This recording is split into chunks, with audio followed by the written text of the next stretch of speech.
The president of United Democratic Party East Khasi Hills District, Titos Khan, expressed his gratitude to the people of Sohiong for having faith in their party candidate, Sinchar Kuparoy Lingdo Thaba. Speaking to reporters, he said UDP is one of the largest political party in the state who worked intensely for the people and speak out with the issues faced by the citizens in the state. He also informed that the core committee of the UDP recently met to discuss many issues, and once the chief ministers in the state, they will meet him and discuss with him on the roster system, the reservation policy, the UCC, border disputes and load shedding. Li ke balong ke wei na ki parti ki bahe po ke jela ngim ju shong thai ban kren ye ki issue ki be dei ba jing e jong ka jelai ba ko wei te dang menen ru ka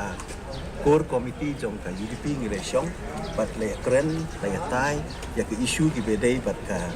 jela menta bat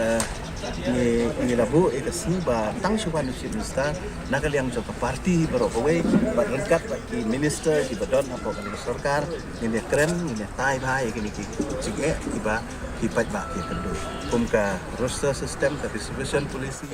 ka UCC nang ta border problems ka jing lep like ha ba kum ta ter kini ki issue ki ba nakaliang ka parti kinang